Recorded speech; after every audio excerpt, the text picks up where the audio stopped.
She was mocked in the divorce, but when she revealed a shocking document, he realized his mistake. The room was cold, yet Helen felt an unbearable heat rising in her chest as she sat alone at the table, her fingers clenched tightly around the leather strap of her handbag. Across from her, Gregory leaned back in his chair, smirking with the arrogance of a man who believed he had already won. His expensive suit seemed freshly tailored, and the smug gleam in his eyes made it clear he had rehearsed this moment. His lawyer, a flashy man in his 50s with a voice as oily as his gelled hair, whispered something in his ear, prompting a chuckle that echoed a bit too loudly through the courtroom. Helen sat in silence, watching them, her stomach twisting at how casually they discarded 22 years of marriage like an old piece of furniture. The judge entered, and the room stood still as everyone rose. Helen's heart pounded, but her expression remained unreadable. As they took their seats again, Gregory's lawyer wasted no time, beginning with a speech that painted Helen as a woman who had contributed nothing of value to the marriage. "She has no income, no education beyond community college," he said with a smirk, glancing at Helen as though daring her to refute it. "She's been dependent on Mr. Stone for 2 decades. Gregory barely concealed his satisfaction. Helen glanced down at the manila folder resting on her lap. Inside, she held the document no one seemed to remember. Yet, her silence wasn't weakness, it was timing. Long before courtrooms and lawyers, there had been laughter in Helen's life. She had met Gregory in college, both working part-time at a small bookstore nestled between a bakery and a laundromat. He had been charming then, a little shy even, offering to carry boxes for her, and making jokes that made her laugh on days when all she could afford for lunch was a peanut butter sandwich. They were both dreamers, both believing in a future where love and hard work would be enough. After graduation, Helen gave up her chance to pursue writing full-time, choosing instead to support Gregory through law school. She took jobs, sometimes 2 or 3 at a time, always with the belief that their sacrifices were shared investments in a future they'd build together. They married in a modest ceremony, surrounded by friends who believed theirs was a fairy tale in the making. For a while, it was. Helen stayed home when their daughter, Megan, was born. She poured her energy into raising her and managing their household, trusting that Gregory appreciated the partnership. She never asked for more than what they agreed to. She kept the books, handled the bills, maintained the house. When Gregory's career took off, she was proud. He brought home promotions and nice clothes, and she brought order to their lives. It wasn't glamorous, but it was steady. She believed, deeply, that he respected her. But respect has a way of fading quietly when one side starts believing they deserve more than the other can offer. It was subtle at first, the shift in his tone. He began coming home later, brushing off dinner plans with excuses about meetings and client obligations. Helen told herself not to overthink it. Men in his field worked long hours. But soon the distance grew colder, the air heavier when he walked into the room. He stopped asking about her day, forgot anniversaries, and became irritated when she asked simple questions. "Why does it matter what I'm doing, Helen?" he once snapped, slamming his briefcase on the kitchen counter. That night, she sat on the back porch long after the dishes were done, staring at the quiet street, wondering where the man she loved had gone. Then came the lies. Small ones, at first, receipts in his jacket pocket from places he never mentioned, lipstick stains on his shirt collar that didn't belong to her, the sudden insistence that he needed his own space to think. When she confronted him, he was dismissive. "You're imagining things," he said with a look of pity, not guilt. Helen tried to believe him. She wanted to believe him. She told herself that stress made people behave strangely, that marriage had seasons. But inside, she felt a truth she couldn't yet prove. Her home no longer felt like a safe place. It felt like a glass house with cracks forming, and she was the only one who could see them spreading. The moment of confirmation came like a knife. It was a Tuesday afternoon when Helen accidentally answered Gregory's phone while he was in the shower. She had only meant to silence it. But the screen lit up with a message preview from someone named S. It read, "Last night was perfect. I wish I could wake up beside you every day." Her hands shook as she stared at it, and when Gregory emerged from the bathroom, she asked him directly, "Who is S?" For a brief second, he looked startled, caught. Then his face twisted into that same smug grin he would wear in court years later. "You went through my phone? That's a serious invasion of privacy," he said. "Not a denial. Not an apology." That night, Gregory packed his suitcase. He didn't ask if Helen was okay. He didn't even ask about Megan. "I'll have my lawyer send over the paperwork," he said, as if canceling a hotel reservation. Helen sat on the bed, stunned. The same bed they had shared for over 2 decades now felt like a stranger's. In the days that followed, her daughter, now in college, called constantly, torn between disbelief and anger. Helen couldn't explain it either. What do you say when the person who promised to protect you becomes the one tearing you down? Her world, once stable, had imploded without warning. And the man she had sacrificed everything for acted as if she were merely a phase he was finished with. The first letter from Gregory's attorney arrived within the week. A polished envelope with a tone so cold it could frost glass. It outlined everything he intended to claim: the house, the car, the savings account, even the summer cabin they had restored together with their bare hands. Helen was stunned. She hadn't even thought about money yet. She was still trying to understand how her life had unraveled so completely. But there it was, in black and white. He wasn't just leaving, he was erasing her. Her lawyer, a kind but weary man named Michael, read the documents with a tight jaw. "They're going to come at you hard," he warned. "They want to paint you as a dependent, unproductive spouse." Helen stared at the papers without blinking. Every line felt like another blow to the life she thought she had built with dignity and love. Gregory had moved into a downtown apartment and was living his new life openly with the woman from the text message. Photos appeared online, dinners, events, vacations. And here she was, standing in her empty kitchen, surrounded by memories that no longer belonged to her. But then, one evening while searching for tax records in an old filing cabinet, she found a folder. A document, signed by both of them, tucked inside the original property agreement. Her breath caught in her throat as she began to read it. The wording was clear. It wasn't just a piece of paper, it was leverage. And maybe, just maybe, it was justice waiting to be claimed.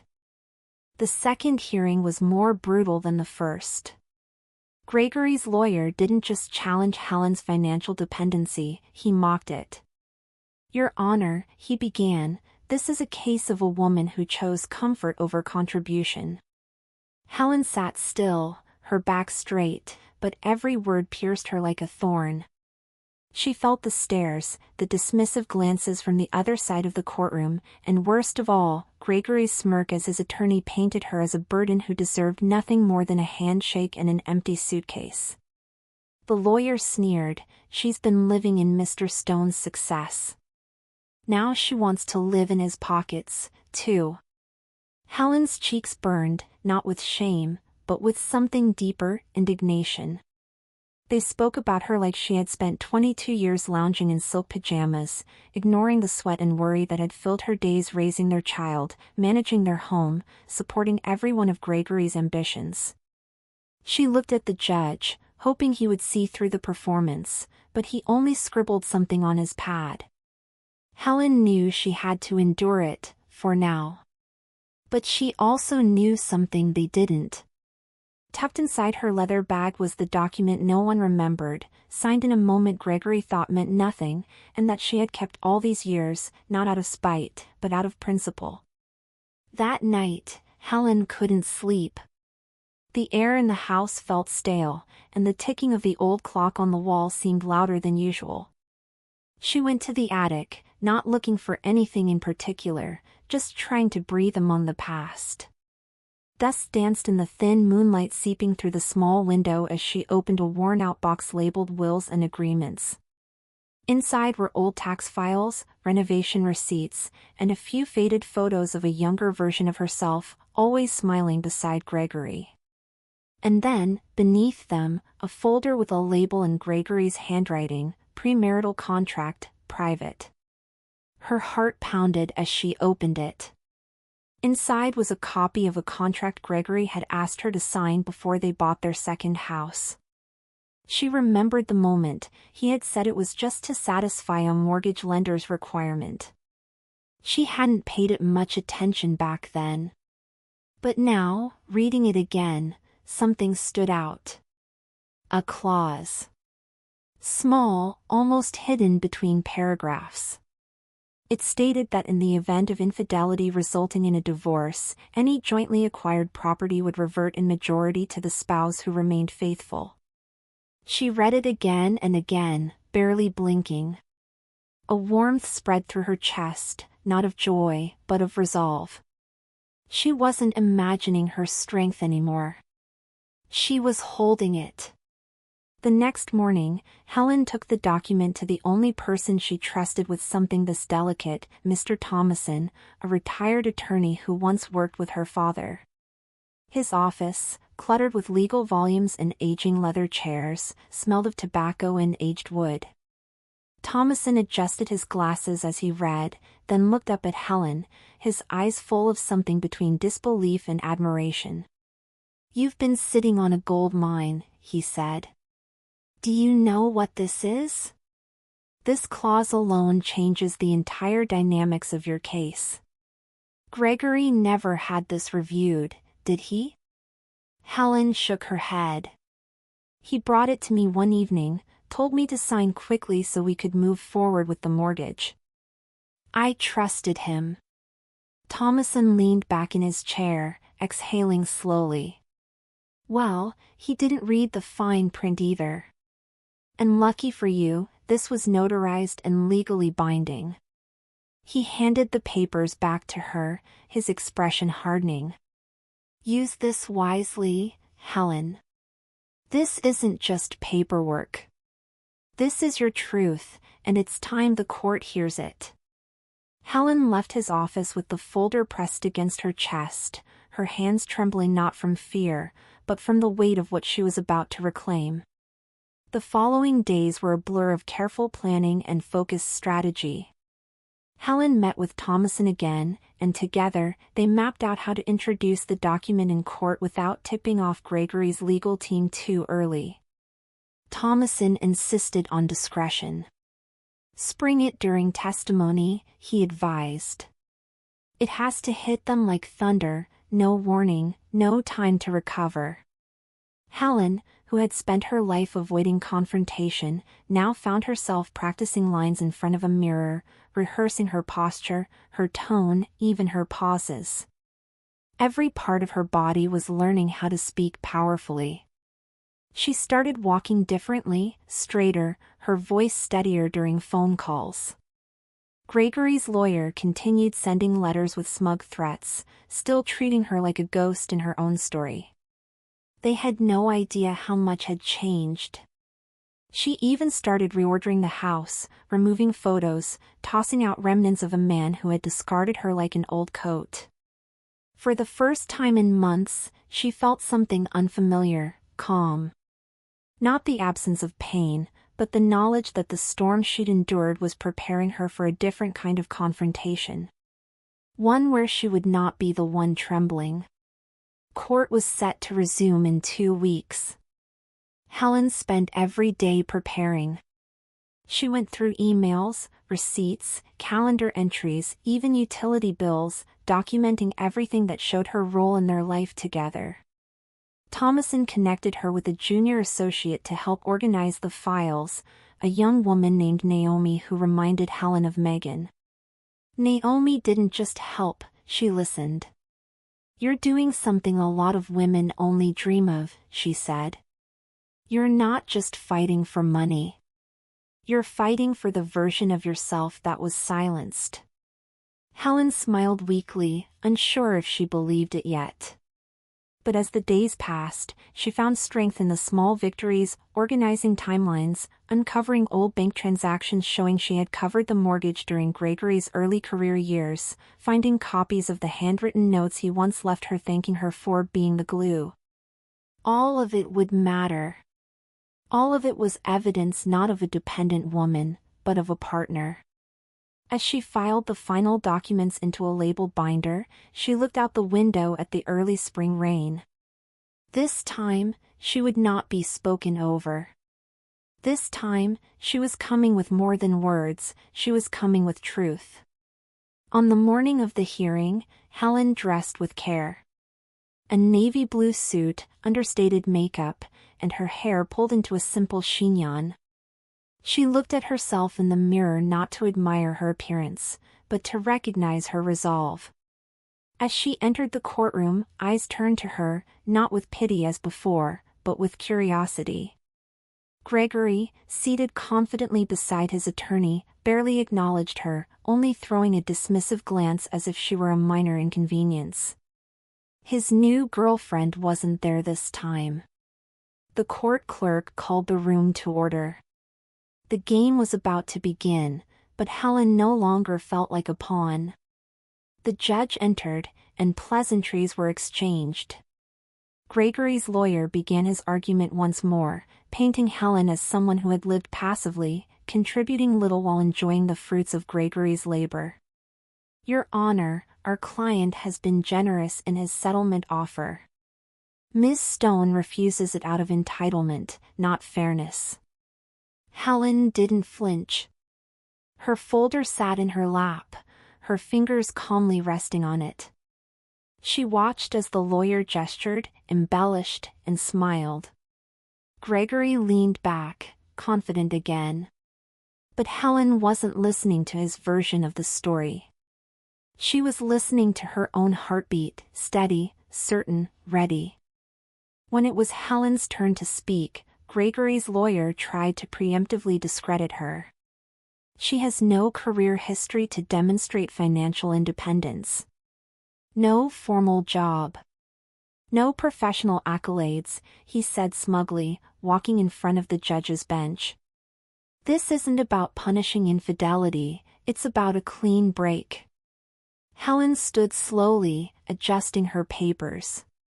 "Your Honor, may I respond?" The judge nodded. Her voice, clear and unwavering, filled the room. "I may not have earned a paycheck in this marriage, but I earned everything else: respect, responsibility, and the right to not be discarded." She presented documents, showing her unpaid labor in managing the household, handling finances, supporting Gregory during law school, and caring for their daughter during every illness, every school event, every night of anxiety while Gregory traveled. The lawyer interrupted, claiming it was anecdotal. "It's not anecdotal," Helen said, her voice rising slightly, "it's foundational. This marriage stood because I held it up. And he knows it." Gregory finally turned to look at her, his confidence beginning to falter. Helen was no longer the woman he walked away from. She was standing taller now, and everyone could see it. Gregory scoffed as Helen resumed her seat, but it was forced. He whispered something to his attorney, who looked momentarily puzzled. The judge leaned forward. "Ms. Stone, do you have any further evidence you'd like the court to review?" Helen opened the leather folder slowly, lifting out the single page that had changed everything. "Yes, Your Honor. I'd like to submit this contract, signed by both parties, dated, and notarized." The judge received the document, glanced at it, and his expression shifted as he began reading. A hush fell over the room. Helen's eyes were locked on Gregory, who was now visibly tense. His lawyer asked to approach the bench but was waved off. The judge reread the clause, then looked at Helen. "Is this document authentic?" She nodded. "Yes, Your Honor. It's a private property agreement that includes a clause regarding infidelity and division of marital assets." The judge exhaled, turned to Gregory, and asked calmly, "Did you knowingly sign this document?" Gregory stammered. I don't recall that clause." Helen smiled, not smugly, not cruelly. Just with quiet certainty. She had waited for this moment, not to win, but to be heard. The judge handed the contract to Gregory's lawyer, who flipped through it in disbelief. He tried to argue ambiguity, but the language was crystal clear. In the event of proven infidelity, it read, "All jointly acquired property shall be awarded, in full or in majority, to the faithful spouse." Gregory's face turned pale. "She never mentioned this before," he whispered to his lawyer, who ignored him. Helen remained composed. She had spent nights reliving every word of that clause, memorizing it like scripture. Now, it spoke louder than any accusation she could have made. Gregory's attorney fumbled, trying to question its relevance. The judge raised a hand. "It is valid, legally binding, and directly related to this case." Helen then calmly presented phone records, hotel receipts, and printed messages, evidence that Gregory's affair had begun months before the separation. The judge took it all in silence. Then he looked directly at Gregory. "Do you deny this evidence?" Gregory said nothing. His arrogance had evaporated. The courtroom, once a place where Helen was belittled, now stood still in her presence. This wasn't revenge. This was reckoning. Gregory's silence was all the court needed. The judge reviewed the materials and announced a recess before issuing a ruling. As people stood and stretched, whispers filled the courtroom. The shift in energy was undeniable. Helen was no longer the humiliated ex-wife in the corner, she had become the woman who challenged the very foundation of how Gregory saw himself. Naomi came to her side, eyes wide with pride.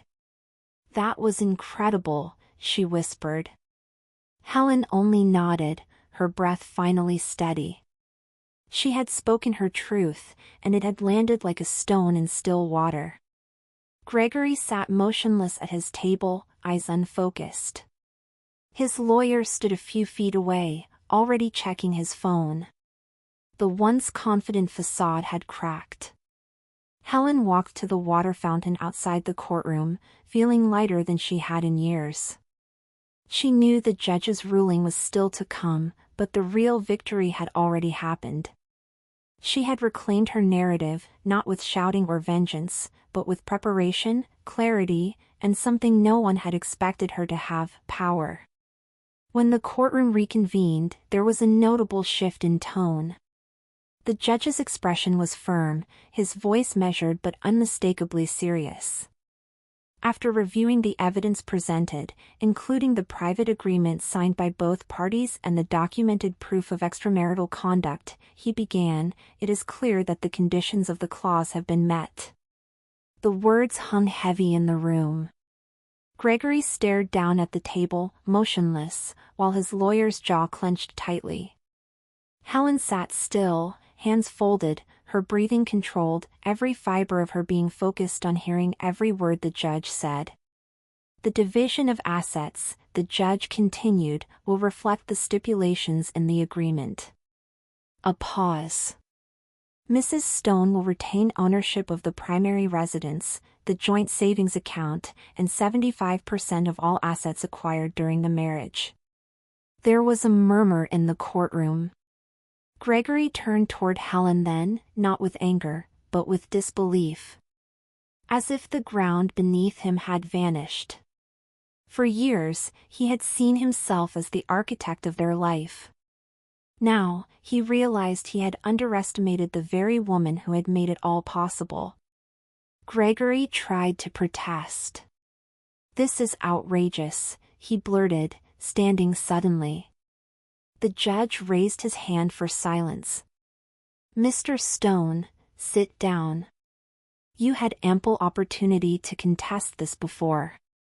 The evidence is clear. The contract is valid, and your actions triggered its terms. This court stands by the agreement you signed." With those words, the courtroom seemed to breathe for the first time in hours. Helen's attorney nodded slightly toward her, a subtle gesture of acknowledgement.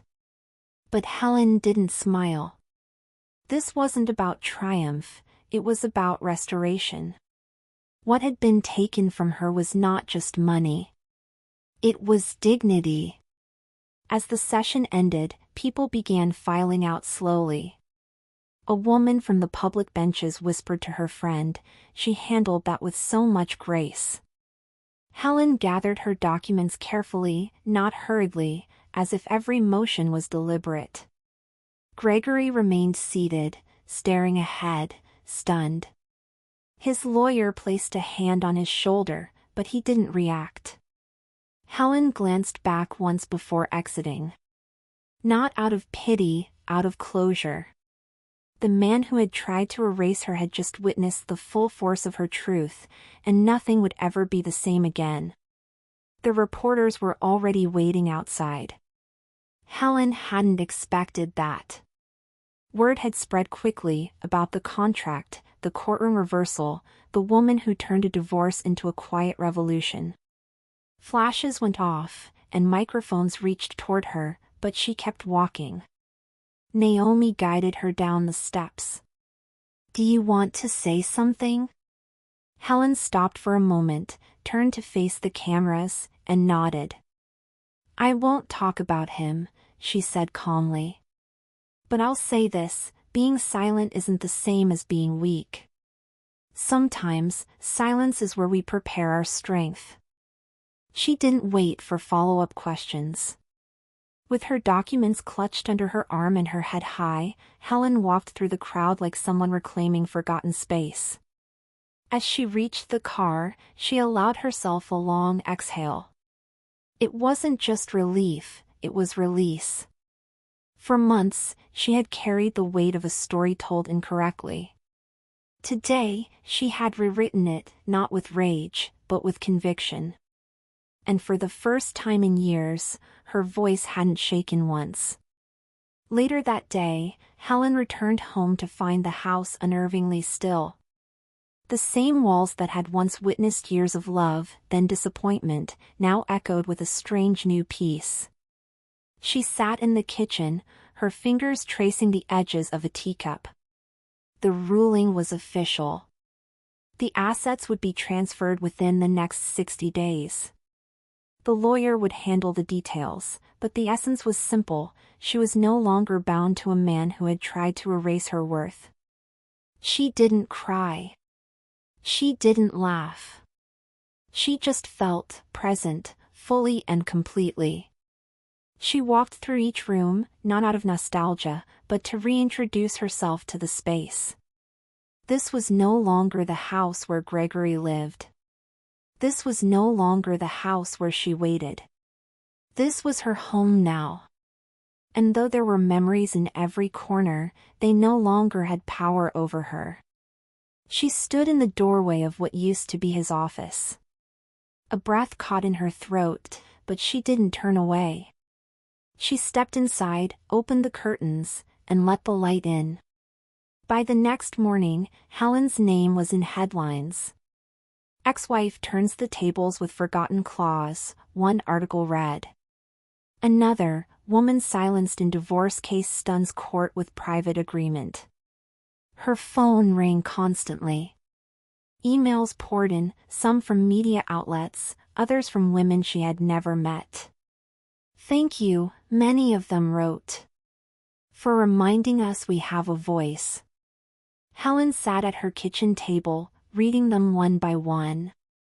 Not to indulge in praise, but to absorb the deeper truth. They weren't just talking about her. They were talking about themselves through her. An invitation came from a national talk show. She declined. A podcast wanted an exclusive interview. She declined again. Helen wasn't interested in fame. She didn't want her story repackaged as entertainment. She wanted her peace. Instead, she sent a short statement to the local paper: "There is power in remembering who you are. And sometimes, remembering is all it takes to begin again." Then she closed her laptop, made herself a cup of tea, and sat near the window as rain began to fall, quiet, steady, and full of promise. The days that followed were strangely quiet. Without court dates or depositions, Helen found herself with time she hadn't had in months. Time to sit, to read, to breathe. The house no longer felt heavy with echoes of a man's footsteps or the hollow silence that once followed arguments. It felt hers, finally. She repainted the living room, not for decoration, but for renewal. The pale gray she chose brought light into the space, something she had lacked for far too long. Each brushstroke was more than color, it was a declaration that her story was moving forward. In the evenings, she would sit on the back porch with a cup of chamomile tea, wrapped in a sweater Megan had given her years ago. The world around her, once drowned in legal battles and uncertainty, was beginning to breathe again. Neighbors passed by and waved, some stopping to ask how she was doing. She kept her answers short but warm. There was comfort in not having to explain herself anymore. Her silence, once a symbol of suppression, had become her strength, and in that silence, she found peace. One morning, Helen stood in front of the full-length mirror in her bedroom and truly saw herself, not as a wife or a shadow, but as a whole woman. Her reflection wasn't young, but it was strong. There were lines around her eyes, yes, but also a brightness that hadn't been there in years. She smiled softly at her own image, a smile not for anyone else's approval, but one born from recognition. She wasn't who she had been when Gregory left. And she wasn't who she was in that courtroom either.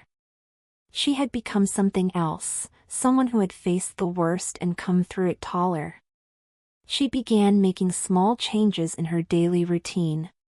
She rejoined her old book club, picked up the gardening she had abandoned, and signed up for a community writing workshop. The idea of writing again, something she had buried after Megan's birth, stirred something in her chest. Words began forming again, stories, reflections, and truths that only now she felt brave enough to explore. She was building her life not from what was left, but from what had been waiting quietly within her all along. Gregory, meanwhile, was not faring well. News of the court decision had spread within his professional circles, and the once proud attorney found his reputation quietly unraveling. Clients who had once spoken his name with confidence now hesitated. Colleagues distanced themselves, not out of malice, but out of caution. No one wanted to be associated with the man who had lost everything, not just assets, but dignity, because he underestimated the woman he once married. His charm, once magnetic, now seemed rehearsed. His confidence, once unshakable, now felt brittle. The woman he had left Helen for had disappeared soon after the verdict. Whether out of shame or disinterest, she stopped returning his calls. Alone in his overpriced apartment, Gregory faced something he had never considered: accountability. There were no more distractions, no more battles to win. Only the echo of his own decisions and the truth that he had tried to bury. And worse than the financial loss was the realization that Helen, the woman he thought would never stand up to him, had risen in a way he could neither predict nor stop. Late one evening, Helen sat at her writing desk with a single sheet of paper in front of her. She hadn't planned it, but her hand began to move. The words came slowly at first, then poured out effortlessly. It was a letter to Gregory, not to reconcile, not to wound, but to release. She wrote of memories once sweet, of hopes they once shared, and of the slow unraveling of everything they had built. She wrote about betrayal, but not with anger. Instead, she spoke of disappointment, of the quiet grief that comes when someone you love chooses to become a stranger. She ended the letter with a sentence that surprised even her: "You taught me something, Gregory, not through love, but through your absence. You taught me that I was stronger than I knew." She folded the paper carefully and placed it in an envelope. But she never mailed it. Instead, she tucked it into the drawer where she kept old photographs and worn recipes. Not to forget, but to remember with clarity. Some messages are meant not to be delivered, but simply written, so that they no longer live inside us, waiting to be said. On a rainy Saturday afternoon, Helen walked into a small cafe tucked between a bookstore and a florist's shop. She hadn't planned to go out, but the sound of the rain and the warmth of the cafe windows had drawn her in. The place smelled of cinnamon and espresso. She ordered a chai latte and found a seat near the back, by a window streaked with water. As she sipped her drink, she noticed a woman at the next table glancing at her. After a moment, the woman leaned over. "I'm sorry, are you Helen Stone?" Helen hesitated, then nodded. The woman smiled, not in awe, but in recognition. "I followed your story," she said softly. "I just wanted to say, it gave me courage. I'm in the middle of something similar." Helen looked at her, tired eyes, but determined. "Then you're already halfway there," she replied gently. The woman reached for her hand. "Thank you." They sat in quiet understanding, the kind only shared by those who have walked through fire and emerged changed. And for the first time, Helen realized that her story had already traveled far beyond the courtroom. It had found roots in others. It was nearly dusk when Helen heard the doorbell ring. She hadn't been expecting anyone and approached the door with casual curiosity. When she opened it, the last person she thought she'd see stood before her, Gregory. He looked older, thinner, with tired eyes and a posture that no longer commanded attention. For a moment, neither spoke. The wind stirred the autumn leaves on the porch, filling the silence. Gregory cleared his throat. "I was in the neighborhood," he said awkwardly, though they both knew he wasn't. Helen stepped aside just slightly, not to invite him in, but to make clear that this visit would happen on her terms. He glanced at the familiar walls, at the garden she had revived, and the fresh paint on the siding. "You've done something with the place," he said quietly. Helen nodded but said nothing. They sat on the porch, two people who once shared everything, now separated by more than time. Gregory spoke first. "I just wanted to say I'm sorry. Not because I lost, but because I never really saw what I had." Helen looked at him for a long time. Her response was steady. "I don't need your apology.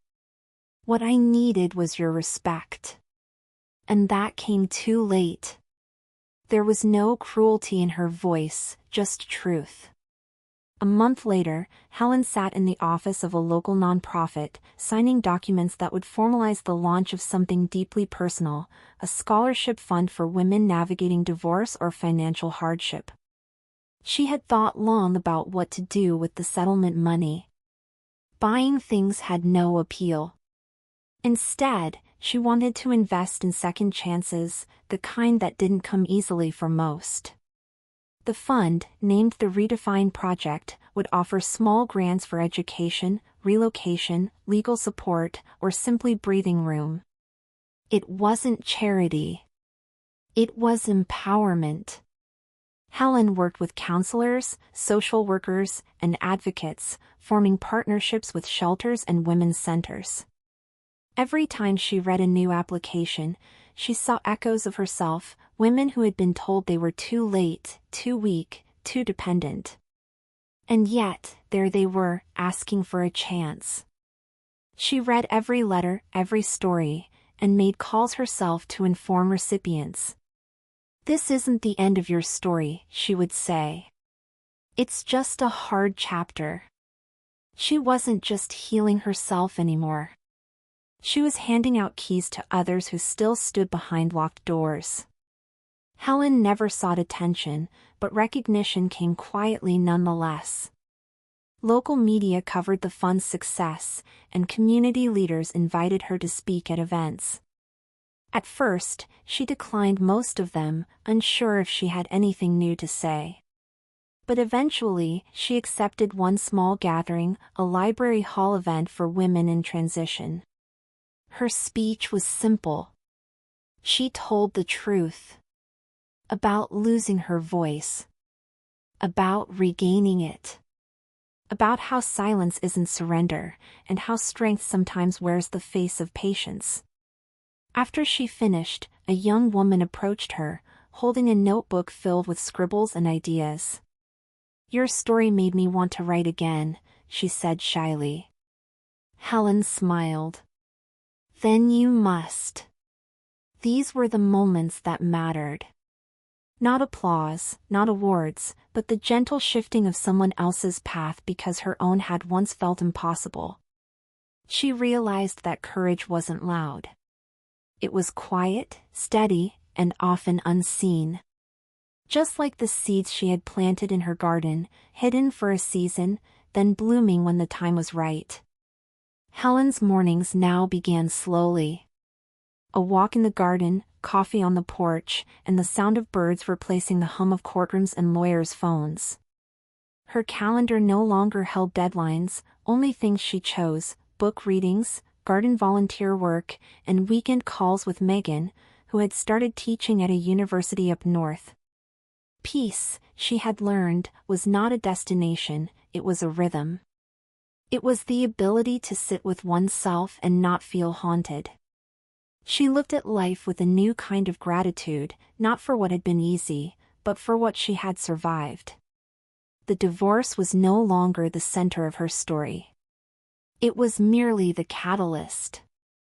In its aftermath, she had built something stronger than her marriage had ever been, a sense of self that didn't shrink under pressure. Her home, once a symbol of abandonment, now echoed with quiet resilience. The garden thrived. And so did she. In her study, above a wooden shelf lined with journals and framed photos, Helen had hung a single item in a glass frame: the contract. The one everyone had dismissed. The one she had nearly forgotten herself. Below it, she had placed a handwritten note: "Power isn't always loud. Sometimes it waits in silence until it is called to speak." It wasn't pride that made her display it. It was remembrance. Not of victory, but of transformation. Visitors sometimes asked about it, and Helen would smile. "It's a piece of paper," she'd say. "But it reminded me of who I was when I almost forgot." The document didn't change everything. She did. It merely gave her the opening. What followed was hers alone: the courage to fight, the wisdom to walk away, and the grace to begin again. Helen no longer needed proof of her strength. She lived in it every day.